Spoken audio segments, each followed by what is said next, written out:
corona. I know these bitches see how shit they got corona. Since you niggas dogs, well a nigga on the owner. If I run across your nigga, bitch, consider.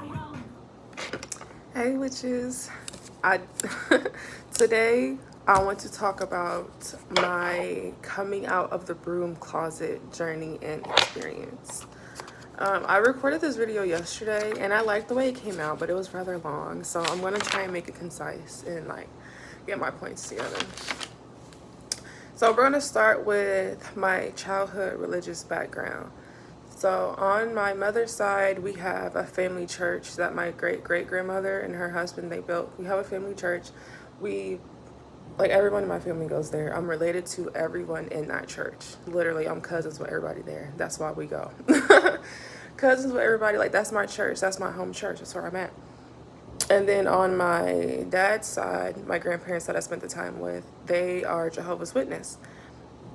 And that's cool. So I grew up experiencing Jehovah's Witness and like the regular Christian church, right? And grew up with both of those experiences. Now, what I didn't like about that was, to me as a child, both of those religions were, you know, a different side of the same coin, you know, like they just had way too many similarities for one to be right and one to be wrong, you know. And if you know anything about Jehovah's Witness, they are a little bit strict, you know. Anything that's like magic, anything that has to do with sorcery, even birthdays, horror movies, like they don't deal with, they don't watch it. You're not gonna find out about it, read about it. Like when I was little, I didn't grow up with witchy media, like practical magic, the craft, charms. I did not grow up with that shit. The only witchy media that I grew up with was Eve's Bayou. That was my first and only introduction into the witch. And in Eve's Bayou, the lady, she's not a witch. I think she might be like a voodoo or hoodoo priestess, but she's not a witch. I'm saying that because hoodoo and witchcraft are two different systems of magic. So I just wanted to clarify. And so, yeah, that's the only media representation of a witch that I ever grew up with. Even like I said, Jehovah's Witness, they don't even like horror movies. But when I was coming up, I was a horror movie junkie, okay? And even that, I still never saw or explored the archetype of a witch in horror movies because it wasn't what I grew up around.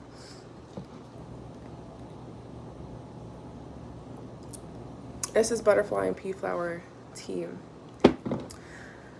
So yeah, because I felt like they were two sides of the same coin, it made me really confused and angry because how can y'all say, oh, anything that's against this religion or that's not this particular set of beliefs, it's like wrong and it's going to hell, blah, blah, blah. But yet the religion that you're comparing yourself to is just like yours. I didn't understand that. And it pissed me off. So as a kid, I was like, yeah, fuck this shit. I'm about to be like atheist. And I was for a very long time. I didn't believe in anything.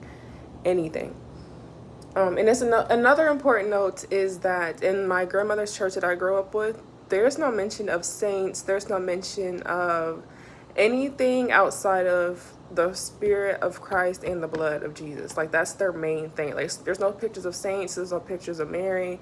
There's no nothing. The only picture that they have is of the Last Supper. And I don't think that that's bad. When my experience when I go to the church now, like, I understand what they're saying and I understand why they do that. And that specific way of faith thinking, like, it makes sense to me. So I was like, okay. But as a child, I was like, where's all the pictures? And then when I was becoming aware of other people's religions, like Catholicism and the saints and all that, I was like, that's so interesting. Like, I didn't grow up with that at all. There's no mention of saints in the church that I grew up with. And that's something that's interesting to me now. But anyway, so because it was so confusing, I just said fuck it and I was an atheist. And one of the things that I didn't like about it was that if you ask questions about the religion, people was like, oh, like you questioning God, or God don't make no mistakes, so why are you questioning that? Bitch, just tell me you don't know. Just tell me you don't know the answer to my question. Because a lot of people, they use God and they use religion the way people use the boogeyman, you know, like, oh, if you don't do this the boogeyman's gonna get you. People do that to God. Oh, if you don't listen to your mom, if you don't da da da da, then you're gonna go to hell. God gonna see you. God gonna get you. And it's just like weird. So when I was little, I barely had a positive perception of God to begin with. I did not like that man. I didn't like it. I didn't, whatever. It's also worth it to say that on my dad's side, when I was going with them to the Kingdom Hall, because like I said, they're Jehovah's Witness, their church is called the Kingdom Hall. I was going to like Spanish Kingdom Hall, English Kingdom Hall, and Mandarin Chinese Kingdom Hall. Mind you, my only language is English, so y'all clearly wasn't that concerned with me actually knowing this. If y'all taking me to places where I literally can't understand this shit. And I'm not gonna say that I didn't completely enjoy the experience. What I didn't like was how, obviously, like, I wasn't raised to be open-minded. I just, thank God, I'm just am. Like, I don't like being told what to do, what to think, how to do something, especially when it comes to faith. It irritates the fuck out of me. But I did enjoy the stories. I always enjoyed like reading the different books on my own, either the Bible itself, or you know how they have like the little children's books or children's programs, little shit like that. Like, I used to really enjoy reading those on my own. But with someone telling me this is what you should do, this is what you should believe, this is why we act this way, I hated that shit. I hated that shit. So yeah, that was a little bit about how I grew up. Like I said, very Christian, no mention of witches, no mention of hoodoo, midwifery, medicine women, nothing like that. I did not grow up with that. I didn't grow up with the mention of saints. In the church, in my grandma's church, they do lay hands and they do the blessed oil and they do the first, like, there's certain rituals in the church that I did participate in that now, even as an adult, I can look at and I can be like, okay, like, those are rooted in hoodoo. The black church and hoodoo go together real bad. And yeah, so the next part. So why I left the broom closet, it happened for a couple of reasons. Mainly, it wasn't like an accident. Like, it just happened. Ooh, I'm so happy this book is right here. So I was on my little spiritual journey mentally, and then one day on 12/18/21, I lit my first ritual candle. And that candle is a self-love candle. And I choose that date as the start of my official witchcraft practice because that's the first day that I actually got to work and lit a candle and was like starting to move and put actions behind what I said I wanted. So that's why I choose that date for my at the start of my journey. Even though for like 2 years I was becoming spiritually aware, but I was like in and out because you know how, like I said, I grew up in the church, and when you are becoming spiritually aware and you want to practice witchcraft or hoodoo, it can create some sort of dissonance between yourself because it's like they're two different things. And one side, they tell you if you do anything other than this, you're going to hell. But here you are doing this witchcraft thing, and it's loving, it's beautiful, it's open, it's accepting, but people are telling you you're going to go to hell for doing it. So it's like, okay, am I bad? You know, like you go through that whole thing. And it's just part of the journey, girl. It's definitely, like I said in my last video, the grass is greener where you water it. So you're going to have to water and tend to your own mental garden when it comes to your spirituality and how you can like bridge the gaps between different practices if that's what you feel called to do. That's something I felt called to do. And in the beginning, it was really, really hard. But I took that to my altar and I told them that. And I was like, look, G, this shit is hard. How, like, what the fuck do y'all want me to do with all these pieces? And then eventually we sorted it out.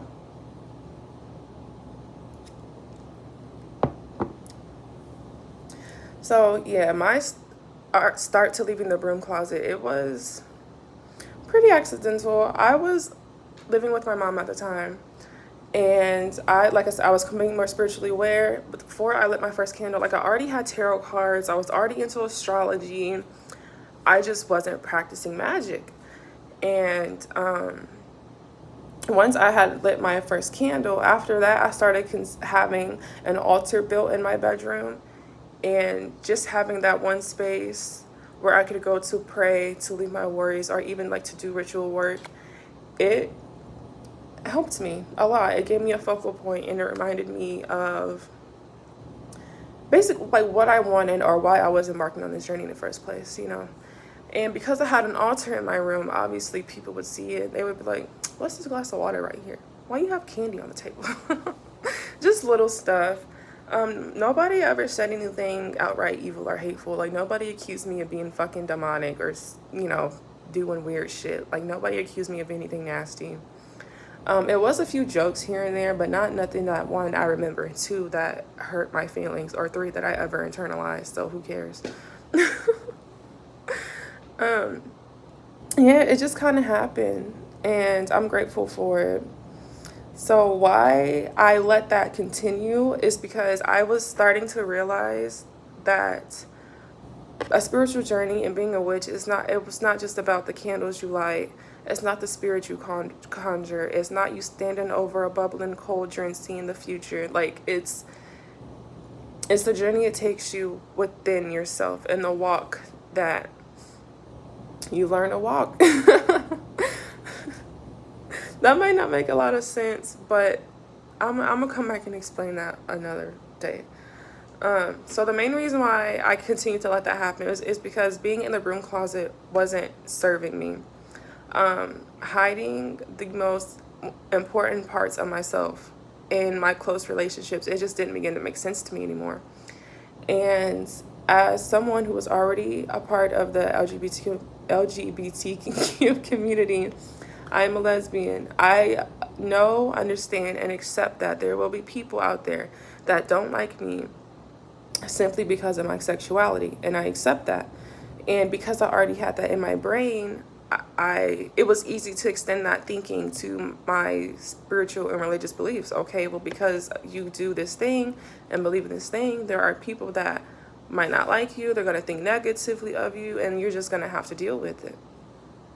And I was like, well, okay. And it taught me, I'm happy for that, because that little conversation with myself taught me about boundaries, and it made me pay attention to the types of people that I allow in my life. And that's incredibly important. And it also spills over into other areas of life, like not just friendships, romantic relationships, co-workers, people who you hang with just randomly out and about, you know? Like, I don't want to be around somebody who wouldn't respect me as a person just because my beliefs and my identity is different than them. Like, I just can't be around you like that, and I accept that. So that's why I kept coming out of the broom closet, and I just let people find out about me. It was really fucking scary at first. I know I'm sounding all like, you know, but it was really scary at first, and I probably cried over it. I sure did, probably. Because when you are coming out of the broom closet, one of the most important things that you're going to have to confront is that witch wound. And I'm going to come back on here and make like a separate video and a blog post about that, because it is, she's a beast, okay? She is a fucking beast. And if you don't tend to that wound, like any wound, like any scab, if I have a scab on myself that I'm not taking care of, it'll get worse, it'll get bigger, like the little infection or whatever will spread. Just like your emotional wounds, if you don't deal with it and heal it and nurture that wound, it'll spread, right? And I did not want to continue hiding myself. I was like, okay, if I hide myself in these major ways, what other way am I doing it, you know? And I just wasn't rocking like that anymore. So, I mean, I'm reading my notes.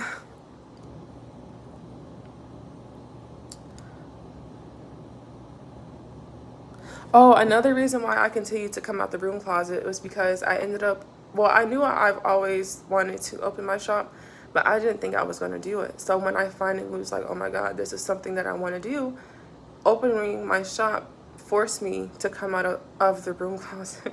Because how am I going to have a successful business and be the witch I always saw myself being if people don't even know the services I do and the fact that I know what I know. Duh, like nobody's gonna promote my business better than me. No one's gonna talk about my business other than me. So I had to do it. I had to like come out of the broom closet, get the fuck over it, so my business can be what I want it to be. And opening my shop means I had to post a lot on social media. Posting on social media meant that like people, close friends, distant friends, co-workers, past or present, can see like, oh, this person does this, or oh, this person does that, and then they would have space and time to pass judgment on me. But that is their business. I can't think about the potential negative things somebody could say because of something that I'm doing. If I'm thinking about that and it's stopping me from taking action, I'm not focused. I'm no longer focused on me and my goals. I'm focused on pleasing people who don't really give a fuck about me, and I don't give a fuck about them. So why are we here? I don't know. But like I said, I would always go back to like why I have those people in my life. Like if this is how I am, these are my values, this is how I'm set up. How and why can I have somebody in my life that doesn't align with my values? Like it doesn't even make sense to even start any type of connection, relationship, whatever. So we might as well just dead that shit. Like if you see me posting something about, the LGBT community or something witchy and you're just like, oh, bitch, that's fine. Dead the relationship. I'm not gonna die. So another thing that kept inspiring me to come out of the broom closet was my mom. After seeing me become confident in myself and my spirituality, it definitely encouraged her to embark on her own spiritual journey, which is lovely to see. One thing that is prevalent for the both of us is that we both experience like premonitions. You have a dream and then it happens. We both experienced that, and it's something that I don't think we ever would have known or connected over had I not been more open about my spiritual practice and just about spiritual gifts and psychic abilities and blah, blah, blah. Like this, me being open and coming out of the broom closet really led to so many small blessings that will later transform into big blessings, because the more my mom dedicates to herself and her spiritual journey, like the better she'll feel, which is going to, it's like a snowball effect, like little did I know how me studying astrology and having my little tarot cards would help me the way that it did and kind of heal the parts of me that it did. Like who would have thought? I never would have fucking known unless I did it for myself. And that's something that I'm trying to get people to understand. Like, yes, there's witches out here. Yes, we can do the work for you. But there's just shit that you're just going to have to do for yourself. You have to take that spiritual walk by yourself. I can't do it for you. So that's what's cool about coming out of the broom closet. It inspires people to take charge of their own journey and their own religious beliefs. And it's beautiful. It's beautiful. Another thing that continued to surprise me about coming out of the broom closet was my family and friends that closest to me, that always mattered the most to me. They still fuck with me. And obviously in hindsight, it's like, of course they would. But when you're in a space of fear and you're embarking on a journey, you have absolutely no idea how people are gonna respond to you. And that's really scary. And one of the things that I feel like keeps people from coming out of that broom closet is that witch wound and that fear of abandonment, right? Nobody wants to have their closest friends, family not talk to them because of their sexuality or their religious beliefs, or have negative thoughts and opinions about them because of that. But it's a sacrifice that you have to make ultimately, and I do not overlook the blessing that I have, the fact that my family, my closest family and friends still rock with me, and they love me, and they love my practice, and they know, and my family, they are very aware of how important my practice is to me, and they accept that, and I love that. I feel grateful for it every day. It's my favorite thing. And also this is something else. Because of that, I'm obviously like now the go-to witchy person whenever somebody got something going on. Oh, I need you to do this, that, blah, blah, blah. And it's very funny. It's very funny. Do I do it all the time? No. One time my brother, he talking about some, hey, I need you to curse her because they didn't hire me at this job. Shut the fuck up talking to me. Nigga, why wouldn't I just do something to get you the job? See how stupid people are? And I didn't do anything to get him the job or that lady. He ended up getting the job. But, like, people really, I love the way people respond to me, to be honest. And I feel grateful that they crack their little jokes and all that. I have some screenshots that I'm hopefully going to put on the screen because my family is a fucking mess. My friends a fucking mess. One of the biggest shocks of this is that my auntie on my dad's side, she's not a Jehovah's Witness, but she is a very Christian woman. When I was so nervous to give her my goodie bag because my old cards, my business cards had, this is my business card. So this one has tarot and ritual services, and I finally, like, this is me outing myself. Oh, this one, it says handmade, botanical, and occult supplies. And she was like, occult supplies? What's that? What you doing in here? But she's been fucking with me. She's been rocking with me ever since. Like, that's my dog. That's my biggest and best supporter, for real. Like, she literally buys my shit all the time. She raves about my stuff to her coworkers. Like, that's my dog. And like I said, I was so nervous to even gift her one because I just thought that she just wouldn't like it. I thought she wouldn't accept it. And to see someone that I care very deeply about be like one of my biggest, if not the biggest cheerleaders, it feels fucking good. And it is definitely a sacrifice that I'm happy I made. I'm happy I reached out and gave her that anyway without even knowing, oh my God, is she gonna like it? Is she gonna fuck with me? Is she gonna use it? Blah, blah, blah. I'm happy that I took that little chance. Because one time, like the last time I was over her house and I was giving her some lotions, because that's how I give her shit. And we're sitting there talking. She's like, ooh, I love your necklace. She was like, hold on, what is that? And it's a Lilith sigil. And she was like, ooh, hold on, what show was we watching where we saw a sigil? She was talking to her daughter, my cousin. And they were like, oh, some witchy show, da-da-da-da. And they was like, yeah, so what you use that for? So, like, is that like a witch's symbol for everybody? Like, what is that? And it made me laugh and it caught me off guard. And I didn't really answer the question the way I could have, but I just started laughing because it just felt good to be seen in that way, you know?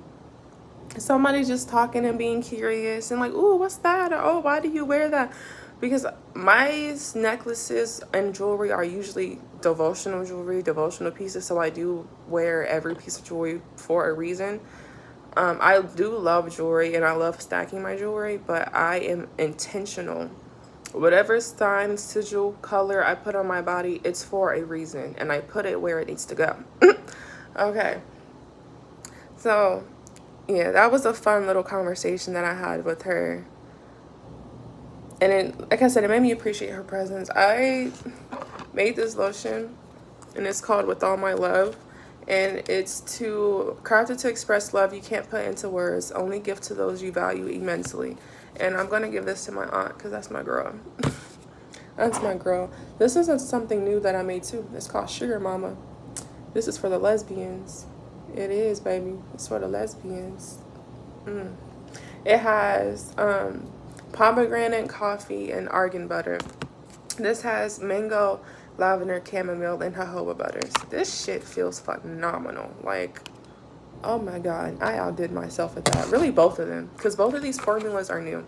I've never made any like this, and I outdid myself. Yes, ma'am. So, where am I now? What am I doing now after coming out of the broom closet? Now, I'm in my own apartment. I have altars everywhere. I have a fat ass bookshelf with all my witchy books. I have my business shelf that has all my, like, my mini apothecary. Has my herbs, my jars, my potions, my butters. Literally every surface in my home is an altar. Do not underestimate that statement. Yeah, and like I said, I have my own magic shop now. She's open. She's called The Mystic Ward.